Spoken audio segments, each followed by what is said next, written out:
નમસ્કાર દર્શક મિત્રો, ટુ ધ પોઈન્ટમાં આપ સૌનું સ્વાગત છે. આપની સાથે હું છું શિવમ.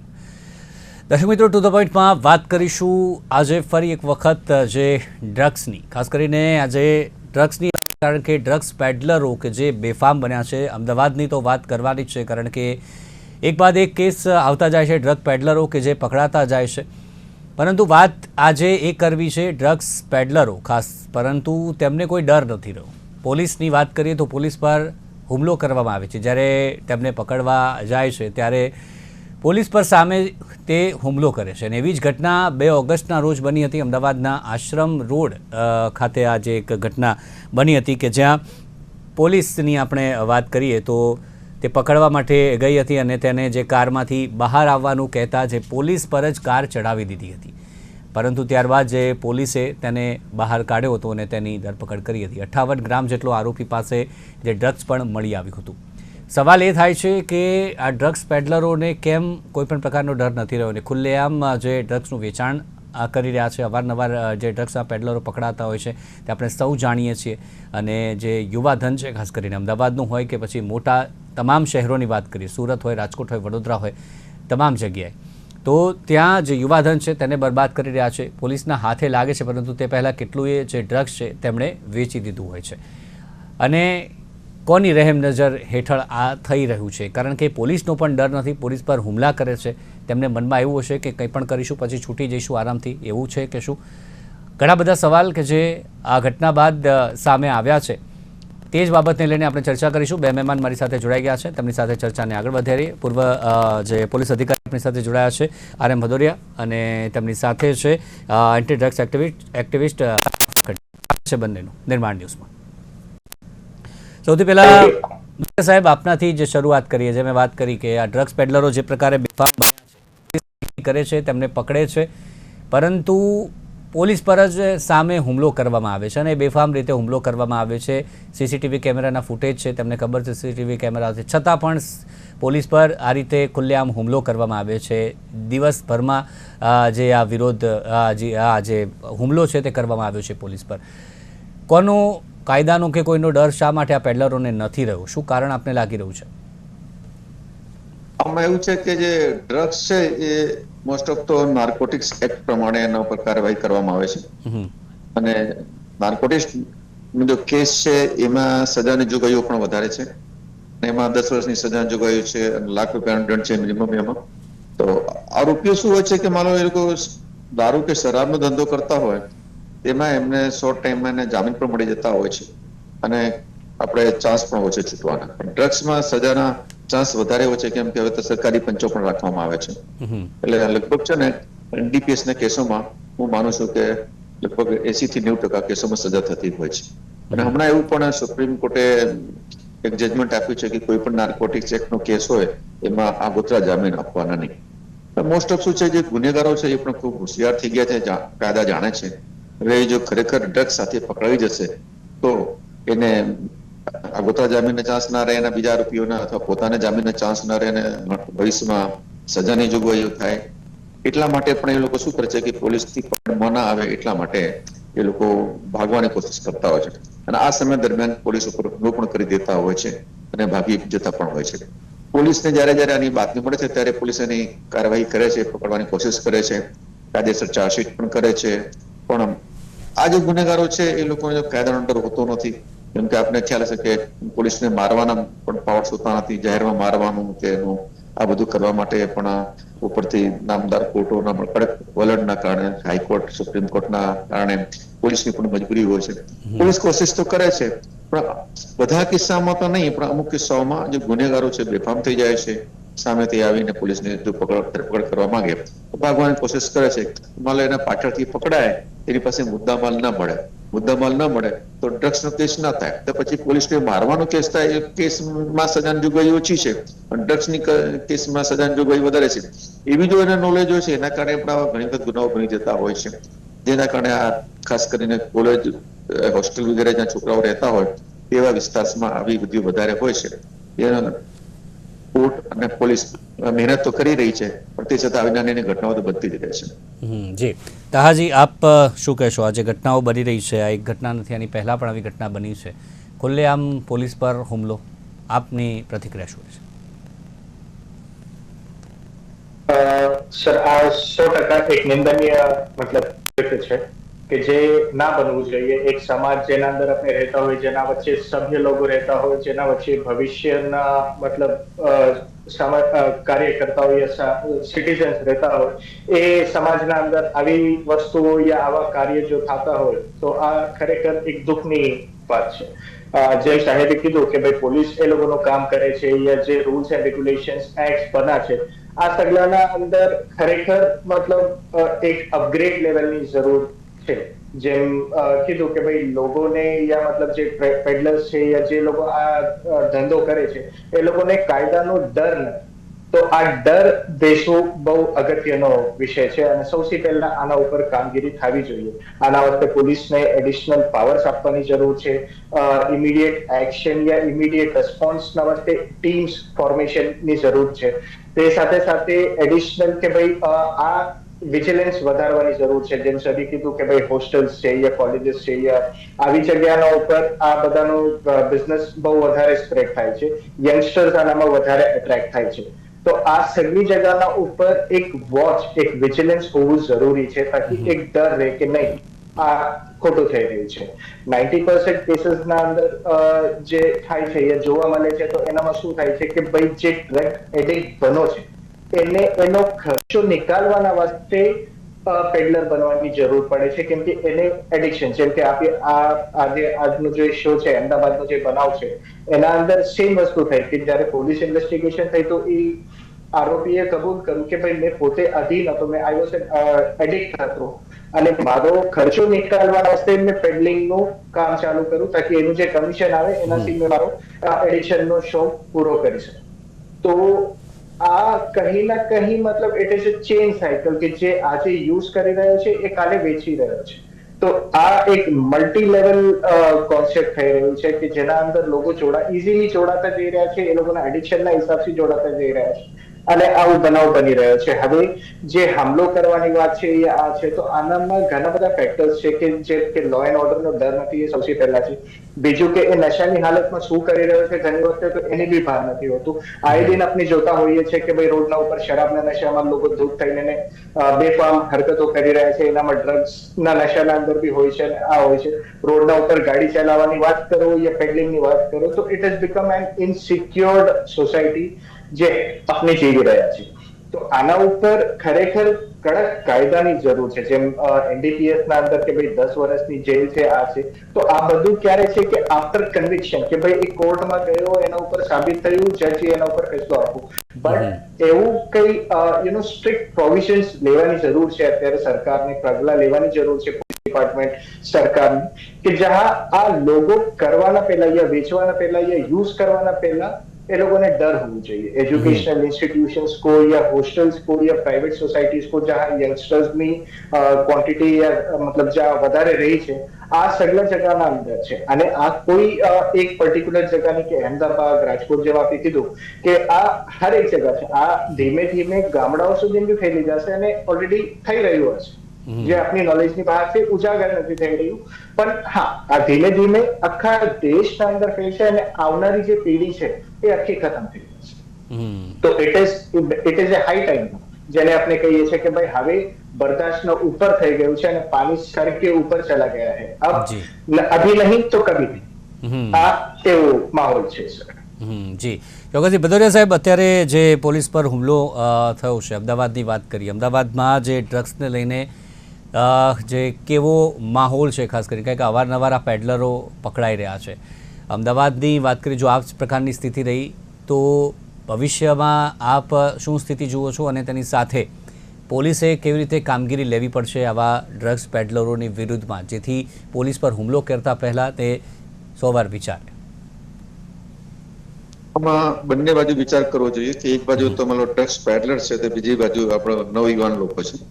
આના માટે સ્કૂલો અને કોલેજોમાં પણ સંસ્થાઓમાં જઈને આ બધીથી દૂર જાય એના માટે આપણે વારંવાર સરકારી સંસ્થાઓથી, એનજીઓથી, પોલીસથી, બધાથી એ લોકોને, છોકરાઓને એક શિક્ષણ આપવું જોઈએ જેના કારણે આ બધીથી દૂર રહી શકે. સાથે સાથે પોતે બાતમીદારો વધારે રાખવા જોઈએ જેથી ખબર પડી શકે કે ક્યાં ક્યાં વેચાય છે. જ્યાં જ્યાં વેચાતું હોય છે ત્યાં ત્યાં જઈને આવા ગુનેગારોને પકડવું પણ પડે. કાયદાનો ડર અને ભય છે એટલા માટે જે લોકો પોલીસ પર હુમલો કરે છે.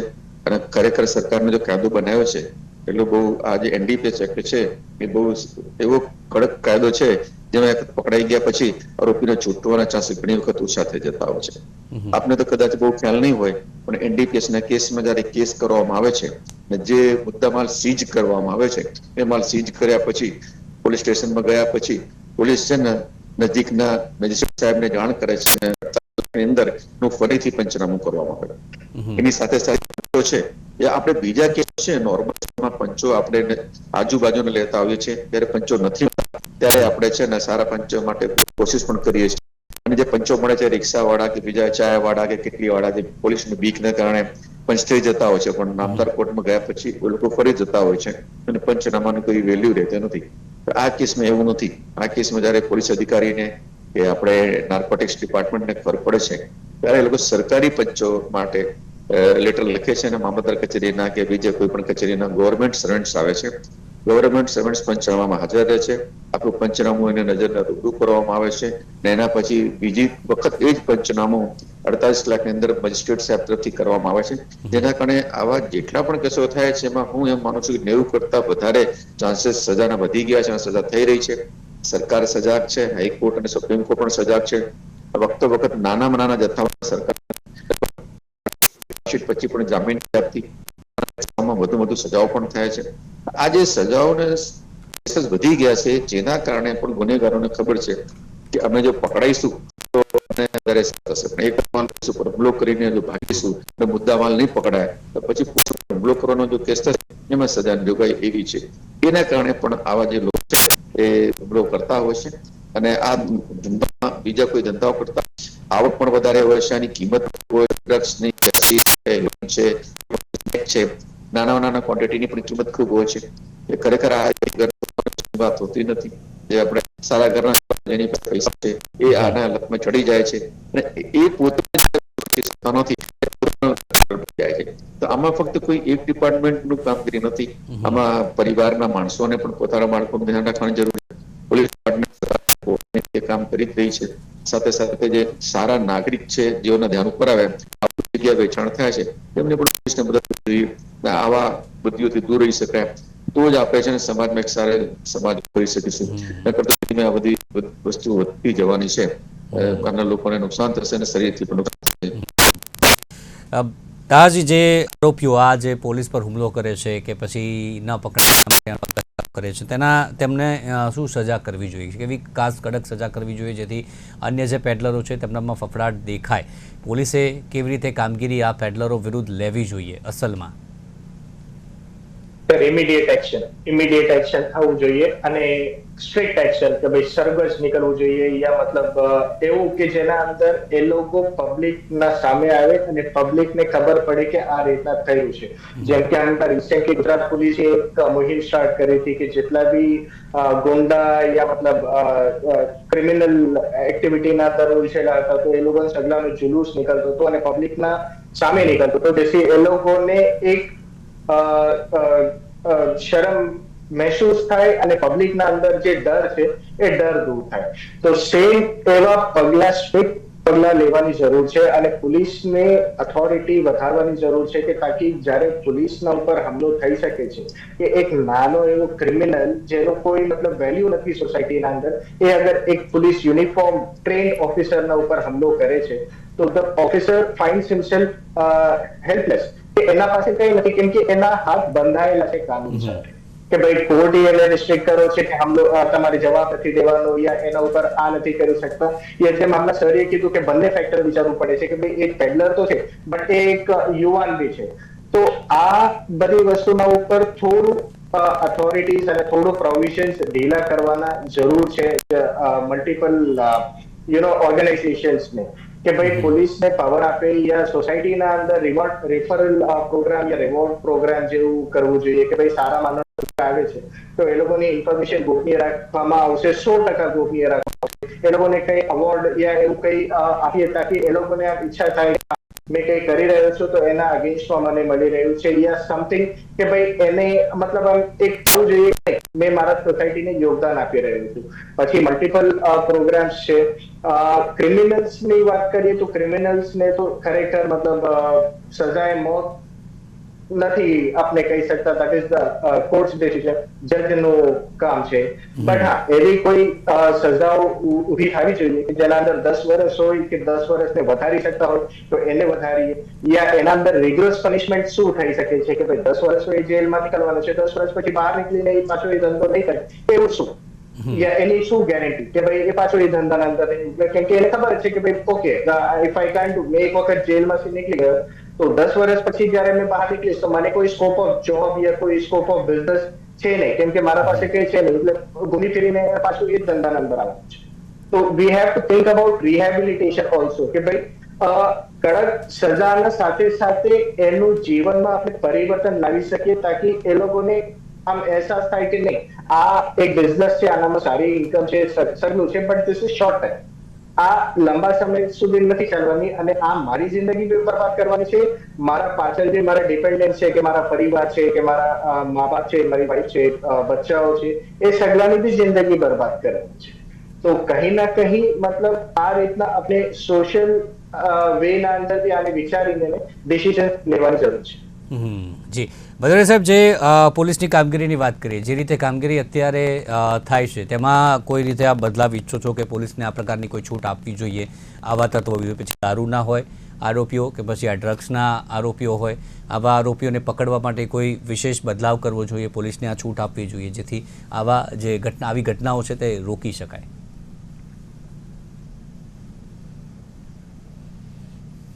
જી ભદ્રેશ સાહેબ, અવાજ કપાઈ ગયો. જી ભદ્રેશ જી, હવે આવે છે આપને? હા, હવે આવ્યો. જી, પોલીસની કામગીરીની જે મેં વાત કરી કે કોઈ બદલાવ આપ ઈચ્છો છો, પોલીસને આ પ્રકારની છૂટ આપવી જોઈએ છે, પછી ડ્રગ્સના આરોપીઓ હોય, દારૂના આરોપીઓ હોય કે પછી અન્ય કોઈ નશાના આ પ્રકારે ક્રાઇમના આરોપીઓ હોય છે કે જે ધનને બરબાદ કરે છે, પકડવા માટે, વિરોધ કરવા માટે કોઈ વિશેષ પોલીસને છૂટ આપવી જોઈએ, કોઈ બદલાવ કરવો જોઈએ કામગીરીમાં, એવું આપને લાગે છે? કાયદાનો જો અમલ કરવો હોય ને લોકોને મનમાં બીક રાખવી હોય તો આવા અમલની જરૂરિયાત તો ખરી છે, પણ આ બધું છે ને કે પોલીસના કે હાલમાં સરકારના હાથમાં હોતો નથી. કાયદાનું જે પાલન કરાવવું જ હોય તો કાયદો જો બનાવવું હોય તેનો સંસદમાં કાયદો પસાર કરવો પડે તો જ એનો અમલ થઈ શકે છે, અને એ બધું લાંબી પ્રક્રિયા છે.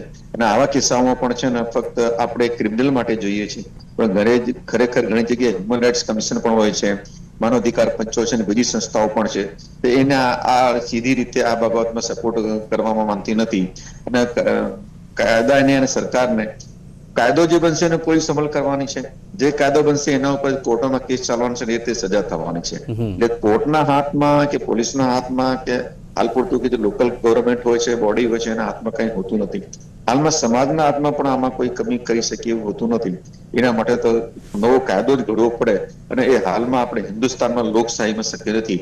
આ વસ્તુ જો મુસ્લિમ કન્ટ્રીઓ છે, માન લો કે ત્યાં છે, ત્યાં બધા કાયદાઓ છે કે જ્યાં ખાલી થોડી શંકા જાય તો પણ એને સજા આપવાના હોય છે, પણ આપણો દેશનો હાલનો જે કાનૂન છે એમાં માની લો કે 100 પુરાવા એકઠા કરવાના હોય તો 99 પુરાવા પરફેક્ટ હોય, પણ એક પુરાવો કઈ શંકાસ્પદ હોય તો શંકાનો લાભ આપીને એ માણસ છૂટી શકે છે.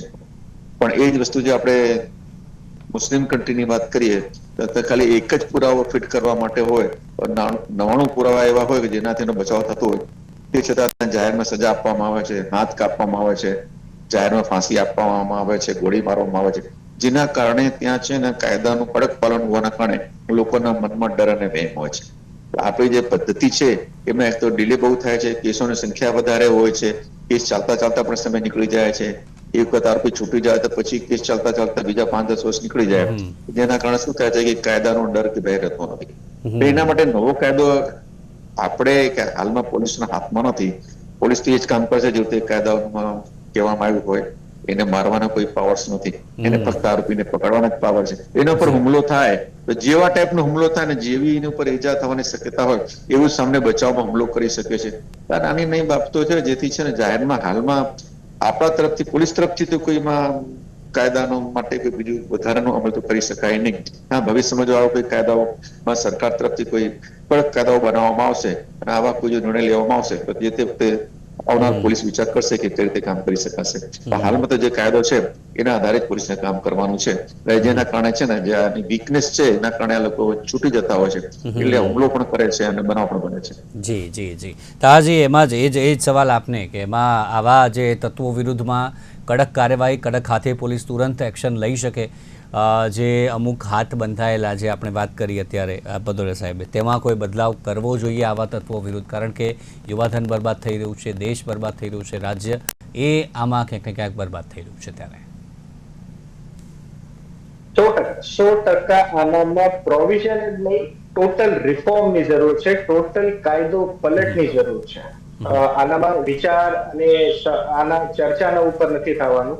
અને આપણે મતલબ આનામાં જેમ સરે કીધું કે ભાઈ પોલીસ અને કોર્ટના બી હાથ બંધાયેલા છે, કેમ કે લો કોઈ બી પાસ થાય છે તો એ સાંસદમાં આનામાં થાય છે. તો આપના સરકારની ફર્સ્ટ જિમ્મેદારી બને છે આવા પ્રાયોરિટી માં આનામાં વિપક્ષ હોય કે મતલબ રૂલિંગ પાર્ટી હોય, કોઈ પણ હોય, સગલાને એક પ્લેટફોર્મ ઉપર આવવાનું રહેશે. કેમ કે કોઈ બી છે, બંનેના વચ્ચે વિચાર એ છે યા બંનેનું મતલબ કન્ક્લુઝન આ છે કે ભાઈ આપણો દેશ વિકસિત થવો જોઈએ. અને જો આ રીતના આપણે આજે ડિસિઝન નહીં લઈએ યા સરકાર એક મત ઉપર, એક મંચ ઉપર નહીં આવે અને આના ઉપર કોઈ કડક ડિસિઝન યા કડક નિયમ કાયદા નહીં બનાવે, તો આ ભવિષ્યના અંદર કોઈ એવો માહોલ રહે જ નહીં. ઘણા એવી જગાઓ છે કે જ્યાં મતલબ હાલત બદસે બદતર થાય છે અને થઈ રહ્યા છે. આપણે એવા જગાઓથી શીખ લેવાની જરૂર છે, એવા નિયમોની. અને જેમ સરે કીધું કે ભાઈ બીજા દેશોના અંદર કડક નિયમો છે, તો આપણે એ લોકોનું બી ફોલો કરવું જોઈએ કે ભાઈ એ લોકોના પાસે શું પ્રોવિઝન છે. ભાઈ એ ટાઈપના એકદમ એક્સ્ટ્રીમ પગલા ના લઈ શકીએ, પણ હા એનામાંથી 100 વાતમાંથી કમસે કમ 10 વાત આપણે જો એ લોકોથી લઈને અને આપણે કઈ ચેન્જીસ લાવી શકીએ તો થઈ શકે. Second thing what I feel કે મતલબ કોઈ બી વસ્તુ નાનાથી શરૂ થાય છે. આજે કોઈ બી drug peddler direct drug addict કોઈ બી ડાયરેક્ટ ડ્રગ્સ ઉપર નથી જતું. એ પહેલા નાની વસ્તુથી શરૂઆત કરે છે કે ભાઈ પહેલા સિગરેટ, તમાકુ, પછી દારૂ, પછી ડ્રગ્સ, અને ડ્રગ્સના અંદર જે હાયર વેરિયન્ટ્સ આવે છે એ સગલાના ઉપર જાય છે. તો આપણે ડ્રગ્સના ઉપર તો ફોકસ કરવાનું જ છે કે ભાઈ આને કેવી રીતના ખતમ કરીએ, પણ સાથે સાથે જે માઇનસ છે કે જે નાની વસ્તુઓ છે, આ પગલા સ્ટેપ 2, સ્ટેપ 3 એ સગલાના ઉપર બી આપણે કંટ્રોલ લાવવાની જરૂર છે કે ભાઈ આજે તો કાલે મતલબ દારૂ અને કાલે દારૂ પીશે તો પરમ દિવસે આના ઉપર જશે, કેમ કે એ હંમેશા એક લેવલ અપગ્રેડ કરવા. તો આપણે કોશિશ આ કરવાની છે આને રિવર્સ કેવી રીતના લાવવી. તો આના અંદર સગલાને જાય છે. અગર જો આપણે આ રીતના વિષય વિચારીએ તો આનામાં સગલાનો જવાબદારી અને સગલાની રોલ બને છે, જેના અંદર સામાજિક કાર્યકર્તાઓને બી યોગદાન આપવાનું રહેશે. આપના જેવા જે સમાજના લોકો છે એ લોકોને બી યોગદાન આપવાનું રહેશે. કે સ્કૂલ છે, કોલેજીસ છે, આપણા ઘરેથી આપણે સ્ટાર્ટ કરવાનું છે કે આપણે આપણા બચ્ચાઓને એવી તાલીમ આપીએ કે જેનામાં સમજી શકાય કે ભાઈ શું સાચું છે, શું ગલત છે, શું છે, શું ખોટું છે. તેનાથી એ લોકોનો વિષય બિગડશે, તાકી સમજતા થાય. અને જો આ લોકોના નાની ઉંમર એ લોકો આ વસ્તુને સમજે છે તો ભવિષ્યના અંદર એ લોકો ચોક્કસ આથી દૂરી બનાવશે અને ભવિષ્ય 100%. જી જી ચોક્કસ. તો લોકોએ પણ આમાં ભાગીદારી રાખવી જોઈએ. સાથે જ પોલીસની વાત કે કઈ રીતના છૂટ આવા જે તત્વો છે, આવા આરોપીઓ છે, તેમને આપવી જોઈએ પોલીસને, જેથી આવા જે તત્વો છે તે ઠેકાણે રહી શકે. અમુક બાબતો પોલીસ જાહેરમાં જે તુરંત નથી કરી શકી, છૂટ તત્વો કે જે ઠેકાણે તેમની શાન આવી શકે છે. તો આજ આપણે પોલીસ પર જે પ્રકારે હુમલા થઈ રહ્યા છે, પોલીસ આરોપીને પકડવા જાય છે, પરંતુ પોલીસ પર સામે જ્યારે હુમલા થાય છે ત્યારે ચિંતાજનક બાબત ચોક્કસથી. એ જ મુજબ જોડાયા મારી સાથે જ રાહ ફકડ, જે બંનેનો આભાર જોડાયા તે બદલ. આટલું ફરી મળીશું નવા સાથે. રજા આપશો. નમસ્કાર.